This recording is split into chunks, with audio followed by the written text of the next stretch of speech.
Assalamualaikum warahmatullahi wabarakatuh. Perkenalkan, nama saya Nur Indah Lestari dari Farmasi Unisba angkatan 2017. NPM 10060317060. Di sini saya akan memberikan informasi tentang bagaimana cara mencegah terjadinya hipertensi. Jadi, hipertensi itu adalah istilah medis dari penyakit tekanan darah tinggi.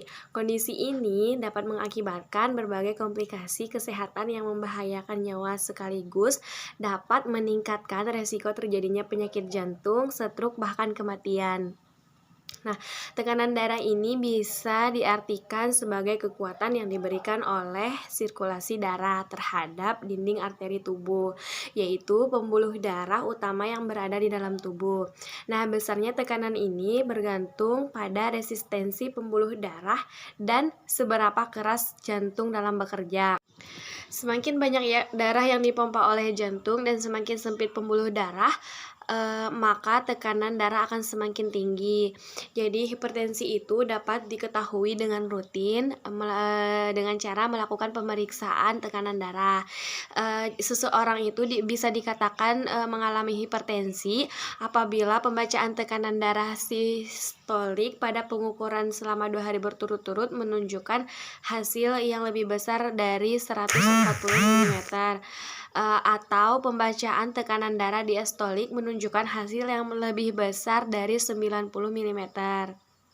Jadi, angka 120 mewakili tekanan darah dari sistolik, yaitu tekanan saat jantung berkonstruksi untuk memompa darah ke seluruh tubuh. Sementara angka 80 mewakilkan tekanan darah diastolik, yaitu tekanan saat otot jantung berelaksasi sebelum kembali memompa darah. Kemudian ada faktor resiko terjadinya hipertensi. Jadi, faktor resiko terjadinya hipertensi itu dapat dilihat seiring dengan bertambahnya usia. Seseorang akan memiliki kemungkinan yang lebih tinggi untuk mengalami hipertensi. Di sini ada beberapa faktor yang dapat meningkatkan terjadinya hipertensi, diantaranya yaitu berusia di atas 65 tahun, kemudian seseorang yang sering mengkonsumsi makanan tinggi garam yang berlebihan, kemudian mempunyai kelebihan berat badan atau obesitas. Selanjutnya juga dapat terjadi karena faktor adanya riwayat dari keluarga dengan kondisi medis yang sama. Kemudian kurang asupan buah dan sayur, jarang berolahraga, mengkonsumsi terlalu banyak makanan atau minuman yang mengandung kafein, dan terlalu banyak mengkonsumsi minuman yang mengandung alkohol.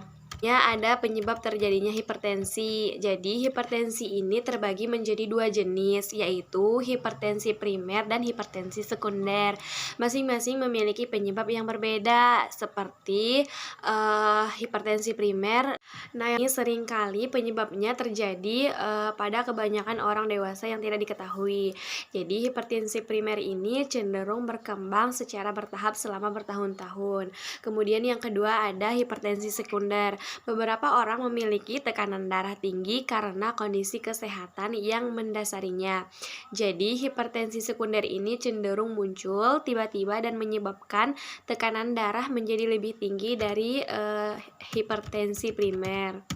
Yang dapat menyebabkan terjadinya hipertensi sekunder diantaranya yaitu adanya masalah pada ginjal, kemudian tumor kelenjar adrenal, obstruktif sleep apnea, kemudian masalah tiroid, cacat bawaan di pembuluh darah.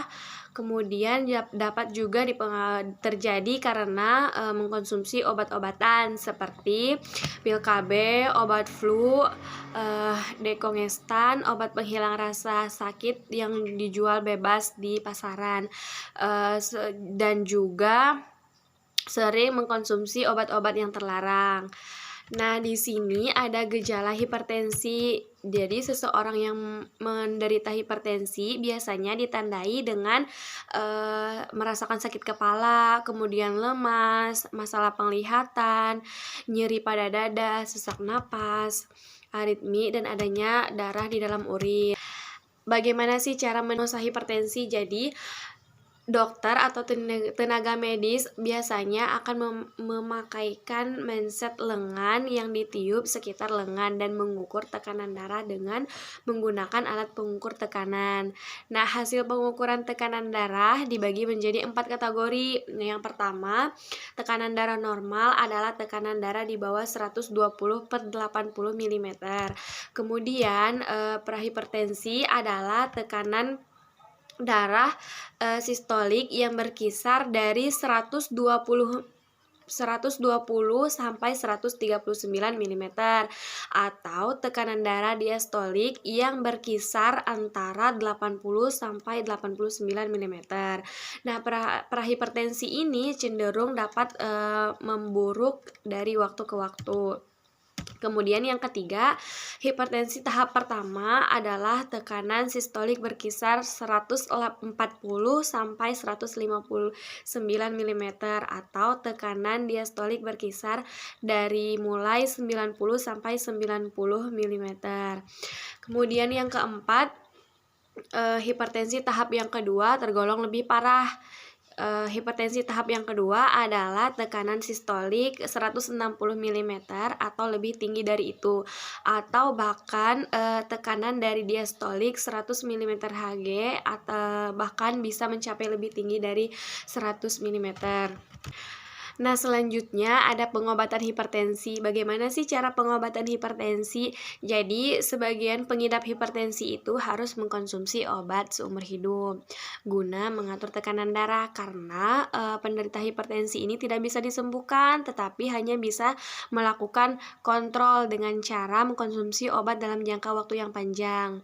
Namun, jika tekanan darah sudah terkendali melalui perubahan gaya hidup seseorang yang menderita hipertensi, maka penurunan dosis obat atau konsumsinya dapat dihentikan, sehingga harus memperhatikan selalu dosis yang diberikan dan efek samping yang mungkin dapat terjadi.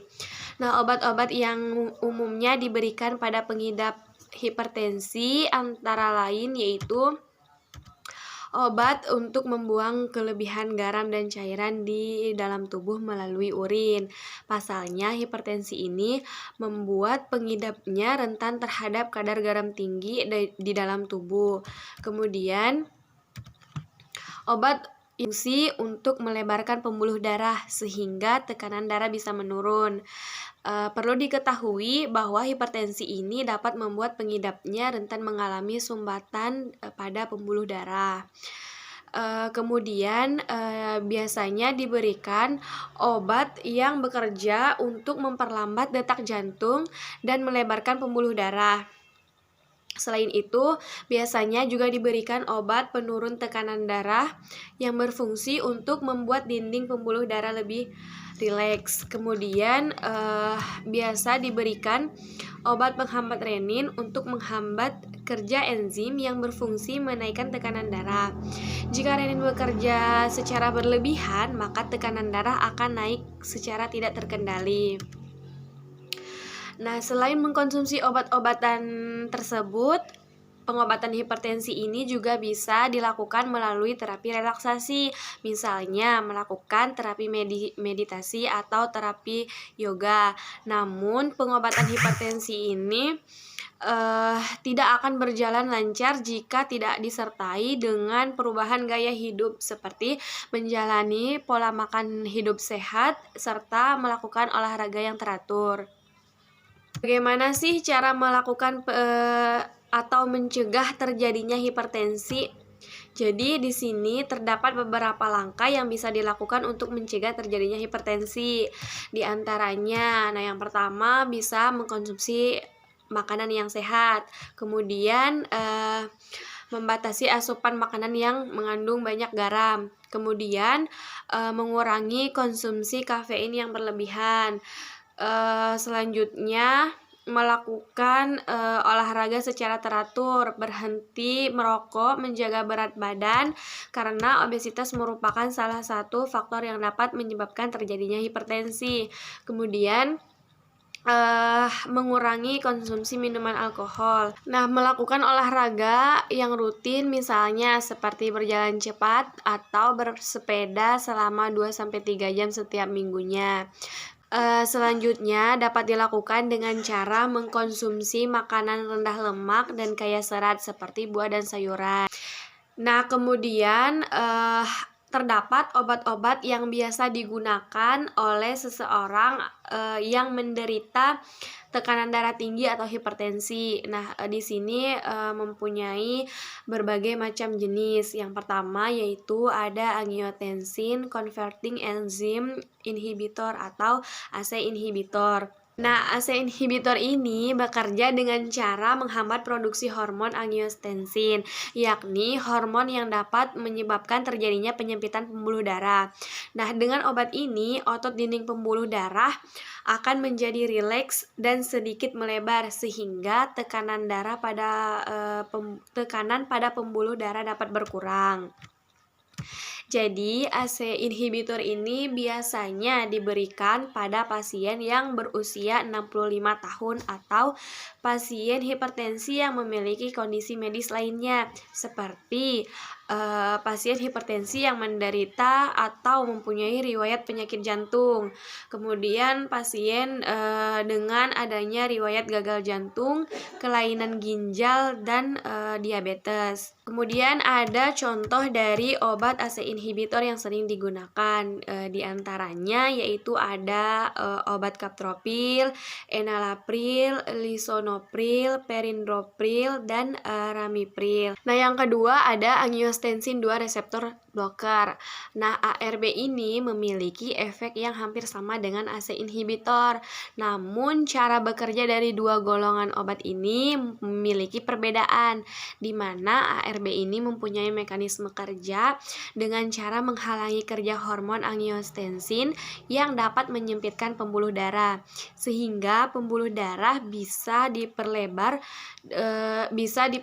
agar sirkulasi darah dapat berjalan dengan lancar sekaligus dapat menurunkan tekanan darah. Nah, biasanya dokter akan meresepkan obat ini kepada pasien yang tidak cocok dengan obat hipertensi golongan ACE inhibitor. Nah, contoh dari obat ini yaitu kandesartan, kemudian irbesartan, losartan, olmesartan, dan valsartan. Kemudian, yang ketiga ada beta blocker. Nah, beta blocker ini bekerja dengan cara menghambat efek hormon epinefrin atau adrenalin. Contoh dari obat ini adalah atenolol, bisoprolol, dan metoprolol. Nah, yang keempat ada kalsium kanal blocker atau biasa disingkat dengan CCB. Obat ini yaitu ada amlodipin, nifedipin, verapamil, kemudian ada dicardipin. Sekian informasi yang dapat saya sampaikan.